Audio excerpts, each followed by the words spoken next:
In early August, I went to a meeting in Chicago of the NCSL, the National Council of State Legislators, and they had a pre-session day on energy.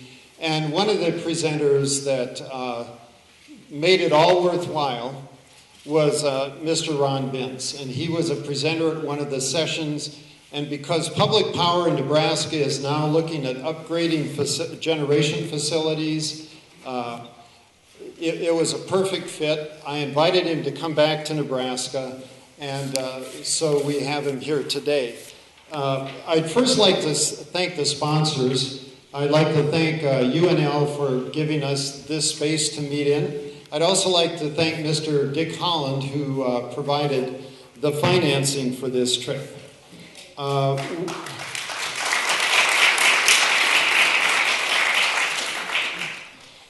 As a brief introduction then, I would just say that over the next 20 years, it's estimated that totally the United States utility industry will spend $100 billion a year. That's $2 trillion over the next 20 years to upgrade its generation and transmission capabilities. And Public Power in Nebraska will be part of that. And so Mr. Hinz brings a very interesting perspective to this when he talks about the whole area of not just the cost of generation facilities, but the risk involved in different kinds of investments. So I'd like you to please welcome Mr. Ron Hinz.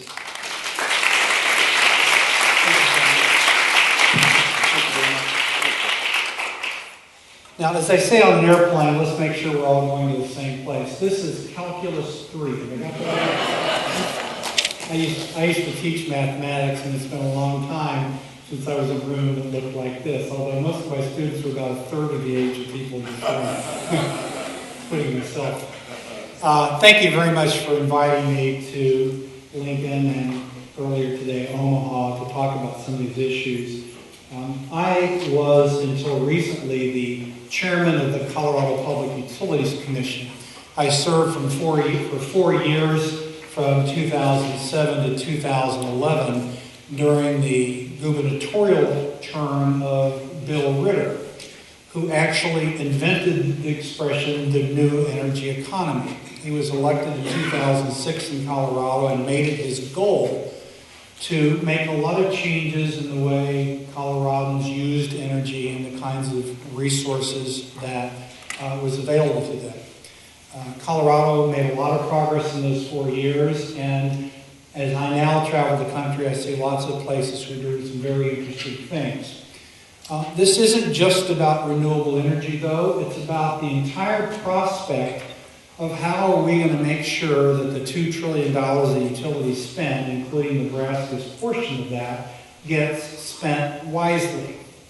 And my view, and a lot of other people seem to agree with this, is that utilities and their regulators, whether that's Public Power District and its board or an investor-owned utility in Colorado and its regulatory commission, they're very good at assessing what the costs are going to be of resources, but they rarely look at the risk. What could go wrong? Why might this not turn out the way we hope it will?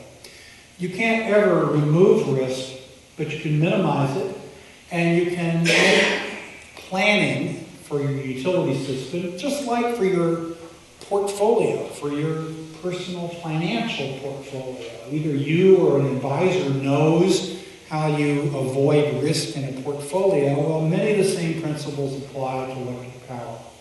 So I'm going to give you about, as Ken said, about half an hour of some material that was captured in a report that I recently did, and I see that most of you have it. This report was done for a group called Ceres, and if you read the description of Ceres in the book, it's a group of investors, their headquarters in Boston, who are interested in pursuing sustainable policies in the U.S., not only with energy, but also with transportation and land use and other things. And Ceres is a bunch of investors, including large pension funds, including a lot of teachers' pension funds, for example, the California State Teacher Retirement Association, one of the largest pension funds in the country, is a member of Ceres, but a lot of corporations are as well.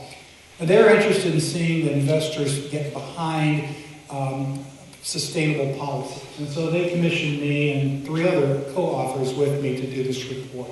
So we're going to be talking about that for a little while. And then I'm going to tell you about one other project I'm involved in. It's very close to the same set of issues. And then I'd like to hear what you're thinking, and to the extent I can answer any questions you have about what I've talked about, or I pretty much, I speak a lot and I can talk about a lot of things in the energy world. I've been doing this since, for 33 years. I started when I was 9 years old.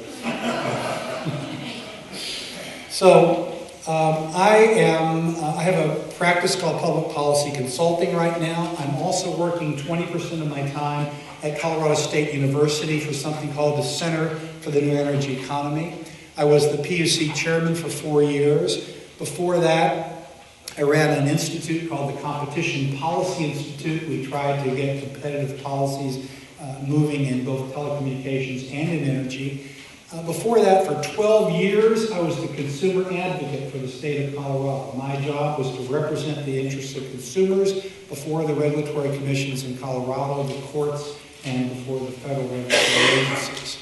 I went to St. Louis University for my bachelor's degree, and my master's degree was University of Colorado. Do I have any Creighton fans here, for example? Another Jesuit school.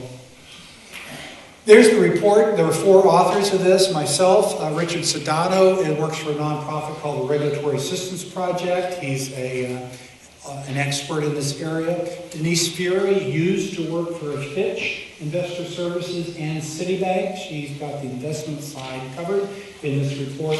And Dan Mullins is a staffer at the Ceres organization. If you want a copy of this report electronically, it's available at ceres.org. They will ask you for your email address, but otherwise the report is free.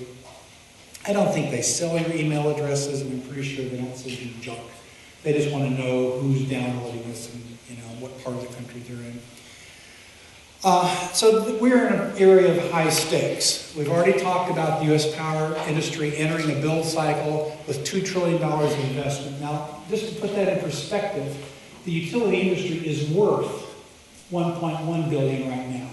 So this is twice as much as today's net asset value of the utilities.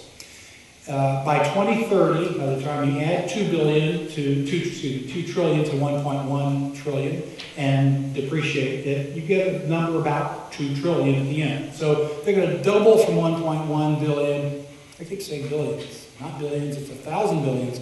1.1 trillion to 2 trillion by 2030. There's all kinds of challenges that accompany these decisions and drivers. There's aging infrastructure. I'm going to show you some slides about where U.S. power plants, what age they are.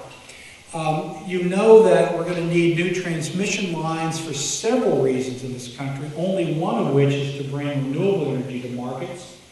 But other reasons include increasing the robustness of the network to protect it, to harden it against terrorist attacks, to bring power from one region of the country to other regions of the country, things like that. A lot of money involved in transmission.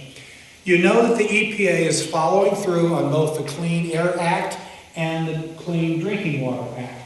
They are serious now. They were less serious during the last Bush administration, but the courts told them, get busy and start enforcing your own laws. And so that's the impetus for the new round of EPA Clean Air Act regulations.